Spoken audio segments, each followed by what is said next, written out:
is enough said. Happy Halloween, Heat Nation! Ernest here, back with another Miami Heat Talk video. Video number 2 of the day, you guys. We gotta end off this month with a bang. Go ahead and show some support, y'all. Smash that like button. Do not forget to subscribe. If you haven't seen it earlier, you guys, I posted another video earlier today about Bam Adebayo and Kel'el Ware. I had the Macho Man Halloween costume on, so if you haven't seen it, go check that one out when you're done with this video. I have a quick break from work. I'm in the grind right now, but a huge report came out, so I want to talk to you guys about. It was reported by Bleacher Report and several other sources today, like CBS Sports, that the Miami Heat are possibly looking to trade for Giannis Antetokounmpo. Now, when I saw that report, shoo, my ears perked up, my interest perked up, but let's be real, you guys. I understand this is a little exciting. I think the likelihood of something like this happening is very rare. Simply because Giannis Antetokounmpo is a once-in-a-generational player. You know that the Milwaukee Bucks will not just let him go. The only way that they will trade him is if he requests a trade. But the last few years, especially this past season, you're kind of seeing signs. You know, Giannis Antetokounmpo has said that he's looking to win an NBA championship, whether it's with Milwaukee or another team. He's also made points into saying that his loyalty lies on where he can win. He did say that last year in the offseason before they traded for Damian Lillard. Now that they traded for Damian Lillard, you saw Milwaukee kind of hover last year. They got bounced in the first round, but that's because of injury. Giannis and Dame were both injured. But now, Damian Lillard's a year older. Giannis Antetokounmpo's a year older. It's not getting any better. Right now, the Milwaukee Bucks have a 1-3 record. They won their first game, lost 3 straight. I don't think they're clicking the panic button yet, but I definitely think Milwaukee's going to explore their options. Because at the end of the day, you guys, and I'll read this report. This was it was reported today by CBS Sports Bill Ryder. NBA executives say there's an anticipation growing around the league that the Milwaukee Bucks star Giannis Antetokounmpo could be traded this season. Teams are circling and are hopeful. An anonymous executive for a Western Conference team told CBS Sports.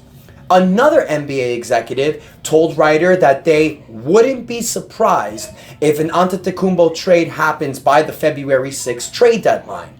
A third executive for the Eastern Conference team said that they have heard Antetokounmpo's preferred trade destination would be the Brooklyn Nets or the Miami Heat. Now look, you guys, this isn't some crap website. This is Bleacher Report and this is CBS Sports. These are credible sites. And at the end of the day, you guys, there have been mutual interest between between the Miami Heat and Giannis Antetokounmpo. Remember the 2021 season, after the season before they gave Bam Adebayo that contract extension, they were ready to go all in for Giannis. But Giannis ended up signing that Supermax extension with Milwaukee, and that gave Miami immediately the opportunity to give Bam the extension. But the Heat have interest in Giannis Antetokounmpo. Giannis would fit perfectly in this Miami Heat system because what he does is what we were completely lacking. This dude is averaging about 29 points a game, 12 rebounds a game, a former MVP. This is one of the very best players in the NBA. This is somebody that you give up the farm for. But the question is, what do you do? Who do you give up in a trade for Giannis Antetokounmpo? Now, I'm sure other Heat platforms, I'm sure other channels are going to talk about this, but one thing you're not going to hear in those other channels, I swear to God, you guys, is the new collective bargaining agreement. So that's why Ernest wanted to hop on, because in Miami Heat Talk, I give y'all all the details. Because at the end of the day, you guys, Milwaukee just can't trade him to anybody.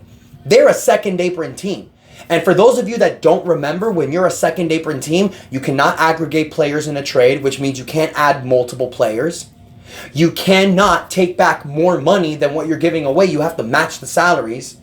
And then you have a lot of other restrictions. You can't sign biannual contracts. You can't sign mid-level contracts. You can't sign players that are bought out in mid-season. You are very hampered.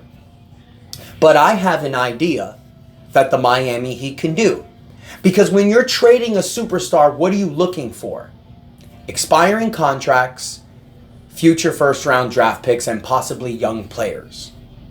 So the Miami Heat can do a combination because you can trade and you can give an incentive. Because the Miami Heat can offer that, you guys. And look, I'll be honest with you guys. I looked at the numbers. It works. Even Milwaukee as a second apron team. You can trade Giannis Antetokounmpo for Jimmy Butler. They are both making $48.7 million this season. And for everybody that's going to say, Ernest, you are insane. Why the hell will Milwaukee trade Giannis for Jimmy? They don't need Jimmy. Stop. Listen. Jimmy Butler is on the final year of his contract.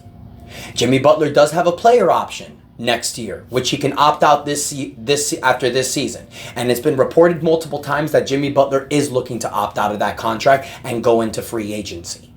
So if Milwaukee trades Giannis to Miami for Jimmy Butler, they can do two things. They can keep Jimmy for the remainder of the season. Sure, they can buy him out. That's another option. You can buy out Jimmy Butler. He goes into the market and he can go to another team. Not likely to happen. The third option, let him ride out for the remainder of the career. He will opt out, and now you're going to get those $50 million off your books. Because when you're a rebuilding team, you need to get your finances in order. You need to rebuild. They're going to end up trading Giannis Antetokounmpo and Damian Lillard. And I remember when they traded for Damian Lillard last year, I said this. This will likely happen. Even during the season, you saw that Damian Lillard wasn't happy in Milwaukee. When he got traded to Milwaukee, he just went through a divorce. So he wasn't with his family, and he was playing somewhere that he didn't want to play. For months, he was demanding to go to the Miami Heat. He wanted to play in Miami with Bam. Didn't happen. So he went to Milwaukee because he just settled. Now, I will say this, you guys. Brooklyn can give more draft picks. But the problem with Brooklyn is that since Giannis Antetokounmpo and Milwaukee, since Milwaukee's a second apron team, they're not really going to have somebody that can match those numbers. Maybe Ben Simmons, but I don't think it's exact. A Jimmy Butler and future first round draft picks capital may work. The only problem is, you guys, and the reason why I say the likelihood is very short, the Miami Heat don't really have a lot of draft picks. You know, you traded your 2027 draft pick for Terry Rozier. You have holds on your protection picks from the OKC Thunder. 2 different draft picks for 2025 and 2028, I believe. So you can't trade those picks. The farthest pick that you can trade right now, I believe, is 2029, 2031. So you're going to have to go deep into your first round draft capital to trade for Giannis Antetokounmpo. I believe the Miami Heat can add 2 first round draft picks for this trade, but it might be only 1. So Heat Nation, I want to hear from you. Do you think that the Miami Heat can actually make this happen? Trade for Giannis Antetokounmpo? Or do you think this is all BS? I think it'll work. You bring Giannis Antetokounmpo on this team next to Bam Adebayo, that's a problem. Maybe you have to wait for the offseason when numbers free up a little bit. Now you can devise a package of Tyler Hero, Duncan Robinson, Jaime Jaquez Jr., maybe another future first round draft pick. Maybe this trade doesn't happen during the season. Maybe it's for the offseason. But the fact that these reports are coming out right now, it's very interesting. So I want to hear what you think, Heat Nation. Let me know in the comments. Don't forget to like the video. Do not forget to subscribe to the channel. We're on the road to 5,000 subscribers. Thank y'all so much for the support. Until next time, your boy Ernest out. And that is enough said. Yeah, buddy.